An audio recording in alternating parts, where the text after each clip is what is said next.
राधे राधे दोस्तों, जय श्री कृष्ण। आज हम सुनते हैं बसंत पंचमी की कथा जो माता सरस्वती से जुड़ी हुई है।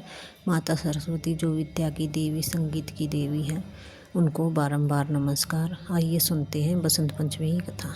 बसंत पंचमी की कथा ब्रह्मा जी द्वारा सृष्टि की रचना से जुड़ी है।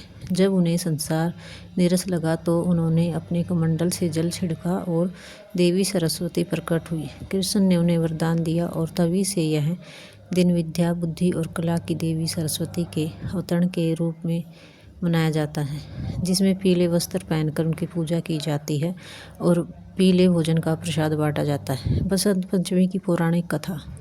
ब्रह्मा जी की चिंता। सृष्टि की रचना के बाद जब ब्रह्मा जी विचरण कर रहे थे तो उन्हें मनुष्य और जीव जंतु मौन, निरस और उदास लगे। उन्हें लगा कि अपनी रचना में कुछ कमी रह गई।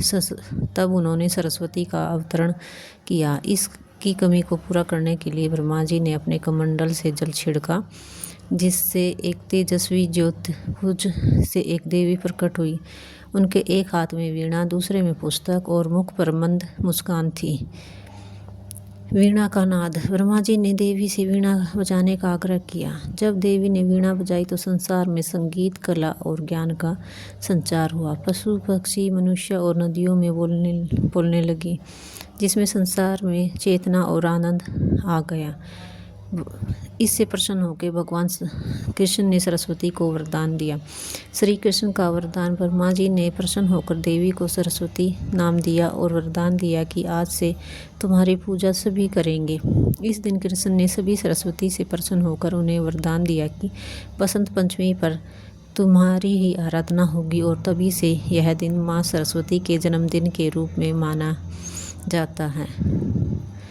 महत्व और परंपराएं। इसकी कुछ महत्व और परंपराएं होती हैं इस दिन की। तो इस दिन पीले रंग का ज़्यादा महत्व होता है। बसंत पंचमी जो बसंत के शुरू होने की शुरुआत होती है और बसंत पंचमी पर पीला रंग बहुत शुभ माना जाता है, जो सरसों के फूलों और बसंत ऋतु के आगमन का प्रतीक है। लोग पीले वस्त्र पहनते और पीले भोजन, खीर का प्रसाद बांटते हैं। ज्ञान की देवी। यह दिन विद्या, बुद्धि और कला की देवी सरस्वती को समर्पित है। इस दिन बच्चे अपनी शिक्षा की शुरुआत करते हैं। ऋषियों का आश्रम। पौराणिक कथाओं के अनुसार सरस्वती नदी के किनारे ही ऋषियों ने वेद और उपनिषदों की रचना की थी, इसलिए सरस्वती नदी ज्ञान का प्रतीक बन गई। जय हो सरस्वती माता की। बसंत पंचमी के दिन भगवान शिव और माता पार्वती के विवाह की रस्में भी शुरू हुई थी, इसलिए भी इसको विवाह पंचमी के नाम से भी जाना जाता है। भगवान शिव का तिलक किया गया। कामदेव और रति का उत्सव भी इसी दिन मनाया जाता है, जबकि राम सीता का विवाह पंचमी को हुआ था। हालांकि कुछ परंपराओं में बसंत पंचमी को सीता विवाह, राम विवाह के रूप में भी देखा जाता है। शिव पार्वती की विवाह की शुरुआत। पौराणिक कथाओं के अनुसार बसंत पंचमी के दिन भगवान शिव और माता पार्वती के विवाह की पटकथा लिखी गई थी और हिमालय राज ने भगवान शिव का तिलक किया था। कामदेव और रति का उत्सव भी इसी दिन मनाया जाता है। इस दिन को प्रेम और सौंदर्य के देवता कामदेव और उनकी पत्नी रति के उत्सव के रूप में भी मनाया जाता है, क्योंकि वसंत को कामदेव का मित्र माना जाता है।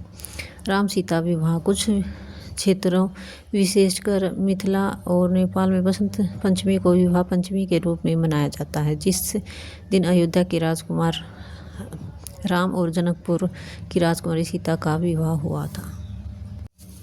माना जाता है कि बसंत पंचमी पर माँ सरस्वती के खास मंत्र का 108 बार जाप करने से सफलता मिल सकती है। ये मंत्र है ओम ऐं ह्रीं श्रीं क्लीं सरस्वती नमः। इसके साथ ही विद्या यंत्र को धारण भी करें। वैसे तो बसंत पंचमी अध्ययन और प्रेम का दिन माना जाता है। सरस्वती माता के 16 रूप। सरस्वती वीणावादनी, वाणी, शारदा, महामाया, पार्वती, श्री विद्या, राजराजेश्वरी, ललिता, सावित्री, गायत्री, माँ सरस्वती, महासरस्वती, माता सरस्वती, विद्या, माँ दुर्गा, महाविद्या, माँ दुर्ग, महामाया। सरस्वती के 12 नाम।